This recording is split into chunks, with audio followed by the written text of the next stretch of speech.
C'est-à-dire le meilleur compagnon de vie, je pense que c'est le travail. On a tendance à penser, nous les femmes, que l'accomplissement de la femme, c'est par son mari, par le mariage. C'est pas une fin en soi, même si c'est quelque chose d'important dans le cursus de l'être humain, mais il faut être fidèle à un travail.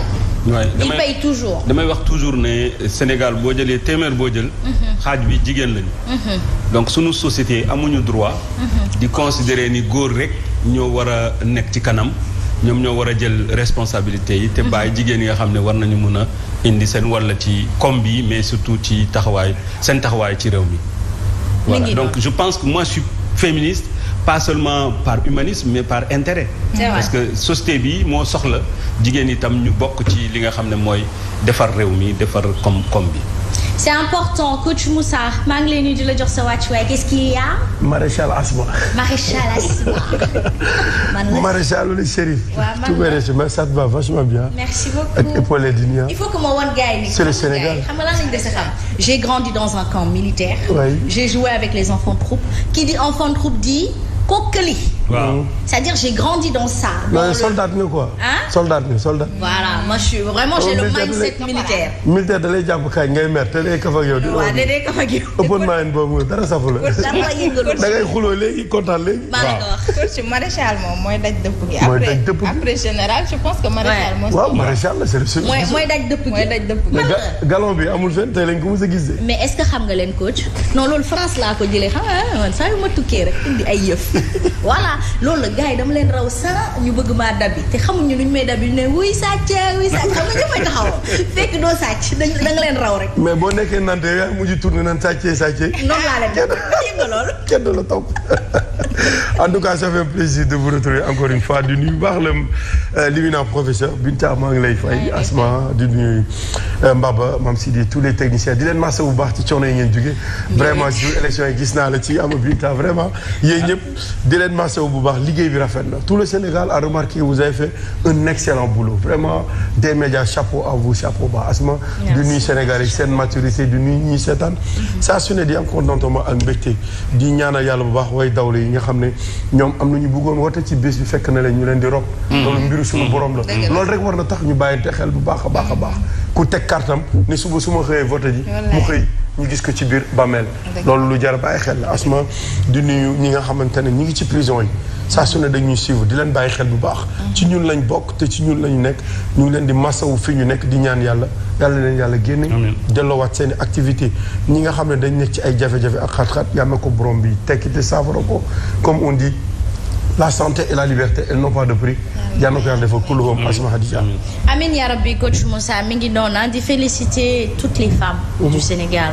Je pense que elles ont un rôle majeur dans la société ou dans le développement de la société sénégalaise. De plus en plus on les voit conscientes de ce rôle-là.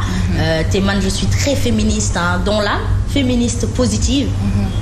Parce que féminisme c'est pas tenir tête à l'homme, c'est montrer à l'homme que nous avons aussi des capacités et que nous pouvons compléter justement les capacités de notre homme, de notre compagnon, de notre père, de notre frère, de notre patron, etc. Et c'est ça le rôle de la femme fondamentalement. Donc bravo à toutes ces braves dames. Bravo aux Linguère, professeur. Je suis aussi l'ambassadrice des Linguère Awards. C'est aussi une organisation pour mettre en lumière un peu ces femmes, propulser la femme qui se démerde, qui se débrouille pas mal pour faire évoluer sa société.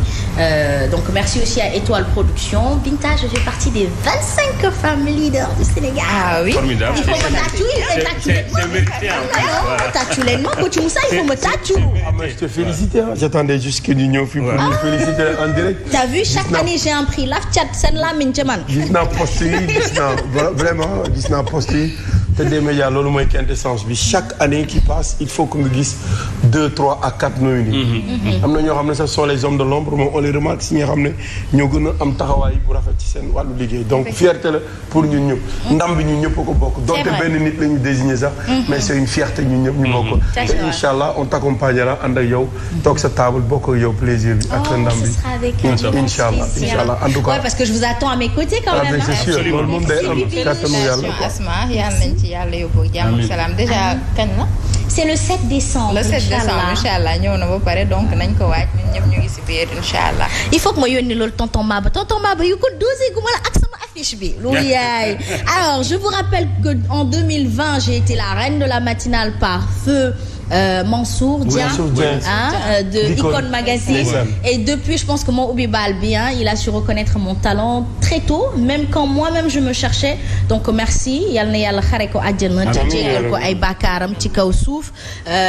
Après ça a été je pense la meilleure émission de l'année par Raf kii nu mu tudd Cora. Je pense que c'était par Famaba une consécration musicale qui a reconnu que Subatel était l'émission culturelle la plus complète. Après ça je pense aussi il y a eu Only Woman Awards dont j'ai été primée parmi beaucoup de femmes de la sous-région, c'est-à-dire c'était tous les pays de la CEDEAO et même l'Afrique centrale était représentée par Sophie qui est elle aussi présentatrice et MC etc. Donc qui était là, qui a été aussi qui a reçu aussi un prix, une attestation. Donc 2023 il y a eu le prix Joe Biden aussi, professeur Danfara en 2023 si je ne m'abuse. J'ai été primée Néné Aïcha et moi en même temps je pense. Et là il y a cela. Merci beaucoup Sénégalais yi félicitations et bravo. Merci. Je suis Ousmane Sonko bu jigéen. Non, moi je te préfère Asma Khadija. Pourquoi? Mais Ousmane moo gagné nag professeur. Ouais, mais ça c'est la politique. Dans ton domaine, tu es la meilleure. Oui, et lui dans son domaine actuellement, il est le meilleur, non? Couple góor ngay am foofu. Vous imaginez une sankariste radicale comme moi et un patriote radical comme lui. De mariage day bëri. Professeur. Non, professeur yaa ngi fil lool. Mais bu ñu juree doom, ce sera la révolution de l'Afrique de façon radicale. Bu ñu juree doom. Moom bu ma jëlul rek ma dem Burkina. Président Burkina bi oui, Ibrahima, non mais d'ailleurs mon capitaine on vous salue sur le plateau de Subatel. Ibrahima Traoré. Mais c'est un jeune homme plein de courage et qui a envie. C'est pas facile nag. C'est pas facile. Mais vraiment il faut soutenir Ibrahima Traoré. Il faut soutenir les États de l'AES parce que c'est des gens qui se battent pour la dignité. Et il y a jamais quelque chose de bien sans des gros sacrifices. Voilà. Et ça, les gens vont dire oui vous échouez, mais d'accord, il faut qu'ils échouent, il faut qu'ils fassent mal les choses, mais pour pouvoir avancer. Donc on leur dit au Burkina tenez bon. Et les Burkinabés, Asma, c'est un peuple combattant, imaginatif, créatif et toujours résilient. Et c'est ça qu'il y a de formidable. Donc moi, je demeure convaincu que le Burkina Faso s'en sortira avec tous les autres pays de l'AES aujourd'hui qui se battent pour leur dignité et pour leur honneur. Et ils ont retiré aujourd'hui les contrats de pêche. À voir maintenant, un an après, ils sont débordés en poissons. Donc c'est fort possible que l'Afrique se libère par elle-même. C'est fort possible. Il faut que doomu Afrique yi gëm lool jël ay décisions fortes. Xam naa décision yooyu du neex ñëpp danañu évoquer ne la diplomatie. C'est vrai qu'on est habitué à une certaine forme de diplomatie, mais s'il faut changer les choses pour libérer l'Afrique, pourquoi pas? Il l'a osé, il a su le faire. C'est pour ça que je vous parle de sankariste radical et patriote radical. Non, métissage boobu doo leen ma ko may xeex ngeen ma def ngeen ma noonu Ousmane Sonko léegi may leen ma ko. Mais mosoo nekk noonu ma parce que c'est une incompréhension. man ak yow sax ci plateau bi nii xam nga. Mais pour faire ton boulot il faut que nga rester ci li nga rester. C'est vrai. Il faut que nga rester ci longueur d'onde boobu noonu. Mais ñëpp gis nañ depuis 2018 ba léegi. Peut-être bu ñu comprendre comment média nu muy doxee. C'est vrai. Ak liggéey pour mettre en valeur pour am loolu ci wàllu liggéey bi ils n'ont pas compris. Mais avec le temps non ils préfèrent que foo taxaw professeur da nga ciy fës man.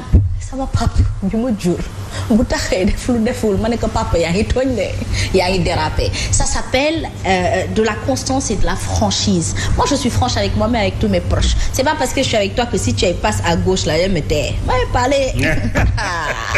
Ça c'est un clin d'œil à nos amis ivoiriens. Oui ouais parler.